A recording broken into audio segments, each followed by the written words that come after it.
ரிஷபராசி நேயர்கள் அனைவருக்கும் வணக்கம். உங்களுடைய வாழ்வில் உங்களை குறை சொன்னவர்கள் மத்தியில் 20/5/2025 முதல் கெத்தாக வாழக்கூடிய வகையில் எந்தெந்த வாய்ப்புகள் உங்களுடைய வாழ்வில் நிறைவாக கிடைக்க போகிறது, உங்களுடைய வாழ்வில் உங்களை குறை சொன்னவர்கள் மத்தியில் அவர்கள் முன் மிக சிறப்பான வளர்ச்சியையும் முன்னேற்றத்தையும் காணக்கூடிய வகையில் எந்தெந்த வாய்ப்புகள் சிறப்பாக அமைகிறது, அதே சமயம் சாதகமற்ற சூழலை எந்தெந்த கிரகநிலைகள் உருவாக்குகின்றன என்பதை ஆராய்ந்து பார்க்கும் போது இந்த வேளையில் மிகவும் வலுவாக சந்திரனை பொறுத்தவரைக்கும் 10, 11, 12 ஆகிய இடங்களில் வலம் பெறுகிறார். ராசியின் ராஜ யோகாதிபதியான சந்திரன் லாபஸ்தானத்தை அலங்கரிக்கக்கூடிய இந்த தருணம் என்பது நினைப்பதை காட்டிலும் மிக பெரிய அளவிலான வளர்ச்சியையும் முன்னேற்ற வாய்ப்பையும் இந்த வாரத்தில் ஏற்படுத்தி கொடுக்க போகிறது.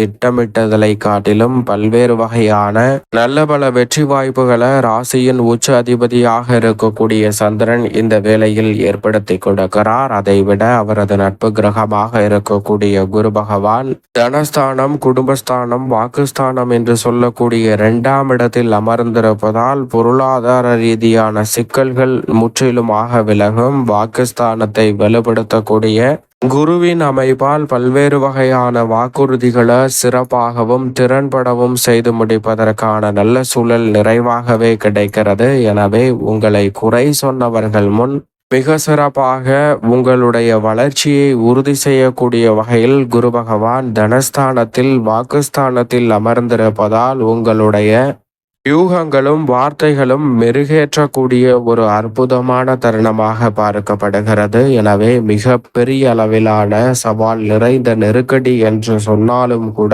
அவற்றை திறன்படவும் சிறப்பாகவும் கையாளுவதற்கான அற்புதமான யோக வாய்ப்புகள் உங்களை தேடி வருகிறது. எனவே மிக பெரிய அளவிலான நெருக்கடிகளை தவிர்த்து முன்னேற்றத்தையும் வளர்ச்சியையும் நிறைவாக உருவாக்கி கொள்ளக்கூடிய வகையில் பல்வேறு வகையான வாய்ப்புகளும் சந்தர்ப்பங்களும் இந்த வேளையில் உங்களை தேடி வரப்போகிறது. எனவே சரியான முறையில் திட்டமிட்டு நுணுக்கமாக இந்த தருணத்தை பயன்படுத்தி கொண்டால் மிக பெரிய அளவிலான நெருக்கடி, சிரமம், சிக்கல் என அனைத்துமே விலகுவதோடு மிக சிறப்பான நல்ல பல திறமைகளை வளர்த்து கொள்வதற்கான அற்புதமான வாய்ப்பை முழு சுபகிரகமாக இருக்கக்கூடிய குரு பகவான் ஏற்படுத்தி கொடுக்க போகிறார். குரு பகவான் 2ஆம் இடத்தில் வலம் வரக்கூடிய இந்த தருணம் என்பது ரெட்டிப்பு நன்மையையும் வளர்ச்சியையும் உறுதியாகவே ரிஷபராசிக்காரர்களுடைய வாழ்வில் ஏற்படுத்தி கொடுக்கிறது. எனவே உங்களை குறை சொன்னவர்கள் முன் கெத்தாக வாழக்கூடிய வகையில் நல்ல வாய்ப்புகள்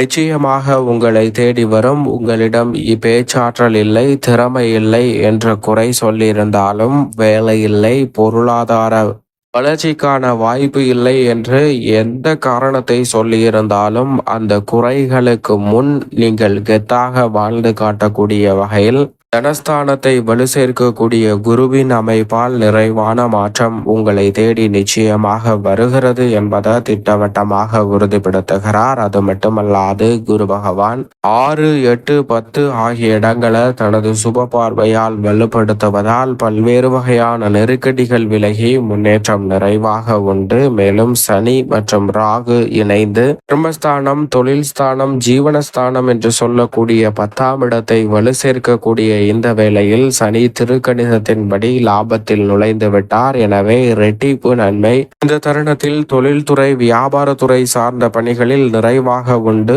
உத்தியோக ரீதியாக மன நிறைவை பெறக்கூடிய வகையில் பல்வேறு வகையான சங்கடங்களை சந்தித்திருந்தாலும் அவற்றிற்கு நல்ல தீர்வு கிடைப்பதோடு உங்களை குறை சொன்னவர்கள் மத்தியில் உத்தியோகம், தொழில் ரீதியான பணிகளில் சிறப்பான வளர்ச்சி காணக்கூடிய வாய்ப்பும் சந்தர்ப்பமும் உறுதியாகவே சனி மற்றும் ராகுவின் அமைப்பால் இந்த வேளையில் நிறைவாகவே உங்களை தேடி வருகிறது என்பதை திட்டவட்டமாக எடுத்து காட்டுகின்றனர். ஜீவனக்காரகராக இருக்கக்கூடிய சனி மற்றும் ராகு இணைந்து ரெட்டிப்பு நன்மையை அள்ளி கொடுக்கக்கூடிய வகையில் சஞ்சரிக்கக்கூடிய இந்த காலகட்டம் என்பது மிக பெரிய அளவிலான வளர்ச்சியையும் முன்னேற்ற வாய்ப்புகளையும் உறுதியாகவே ரிஷபராசிக்காரர்கள் சந்திக்கக்கூடிய வகையில் அதிரடியான வளர்ச்சிக்கான வாய்ப்புகள் நிச்சயமாக உங்களை தேடி வருகிறது.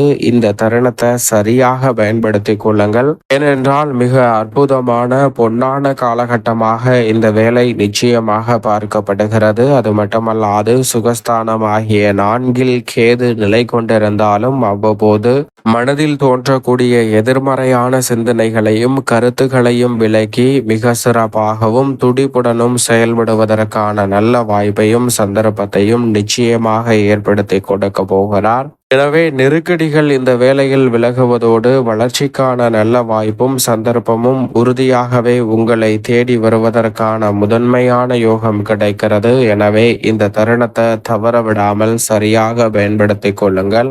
அதோடு மட்டுமல்லாது இந்த வேளையில் தைரியஸ்தானமாகிய 3ஆம் இடத்தை அலங்கரிக்கிறாருங்க.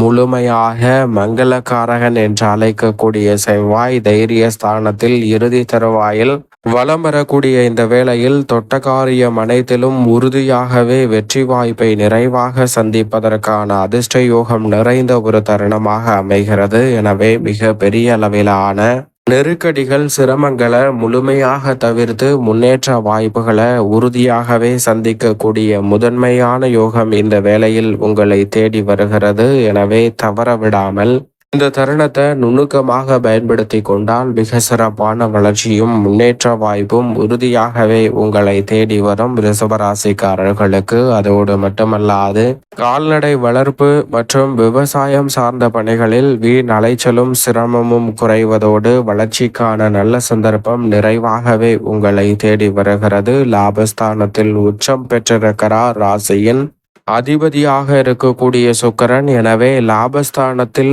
அவர் உச்சம் பெற்று வலம் வரக்கூடிய இந்த தருணத்தில் நினைப்பதை காட்டிலும் பல்வேறு வகையான புதிய வாய்ப்புகள் உங்களுடைய திறமையை வளர்த்து கொள்வதோடு மட்டுமல்லாது குறை சொன்னவர்கள் மத்தியில் கெத்தாக வாழ்ந்து காட்டக்கூடிய வகையில் புதிய வாய்ப்புகள் நிச்சயமாக உங்களை தேடி வருவதற்கான முதன்மையான சந்தர்ப்பம் உண்டு. சரியாக இந்த தருணத்தை தவறவிடாமல் நுணுக்கமாக பயன்படுத்திக் கொள்ளுங்கள். அற்புதமான வாய்ப்புகள் நிச்சயமாக உங்களை தேடி வரும் என்பதில் சந்தேகமே இல்லை. அதோடு மட்டுமல்லாது இந்த வேளையில் மிக வலுவாக உஷ்ணகிரகமாக இருக்கக்கூடிய சூரியன் ஜென்மத்தில் நுழைந்து விட்டார். அவர் விரயத்தில் இருப்பதை காட்டிலும் ஜென்மத்திற்குள் நுழைந்திருப்பதால் பல்வேறு வகையான வீண் விரய செலவுகள் கட்டுக்குள் வருவதோடு பொருளாதார ரீதியான வளர்ச்சிக்கான நல்ல வாய்ப்பையும் சந்தர்ப்பத்தையும் நிச்சயமாக உருவாக்கி கொடுக்கும். வித்யாகாரகரான புதனும் ஜென்மத்தில் இணைந்து புத ஆதித்ய யோகத்தை உருவாக்குகிறார். எனவே நல்ல மாற்றம் உண்டு. மேலும் இந்த தருணத்தை சாதகமாக மாற்றிக்கொள்ள வேண்டும் என்றால் உறுதியாகவே ரிஷபராசிக்காரர்கள் வருகின்ற 24ஆம் தேதி பிரதோஷ தினத்தன்று, குறிப்பாக சனி பிரதோஷமாக வரக்கூடிய அந்த தினத்தன்று அருகாமையில் உள்ள சிவன் ஆலயம் சென்று தீபம் ஏற்றி வழிபாடு செய்யுங்கள். மிக பெரிய அளவிலான வளர்ச்சியும் முன்னேற்ற வாய்ப்புகளும் உங்களை குறை சொன்னவர்கள் மத்தியில் காண்பதற்கான அற்புதமான வாய்ப்பு நிச்சயமாக கிடைக்கும்.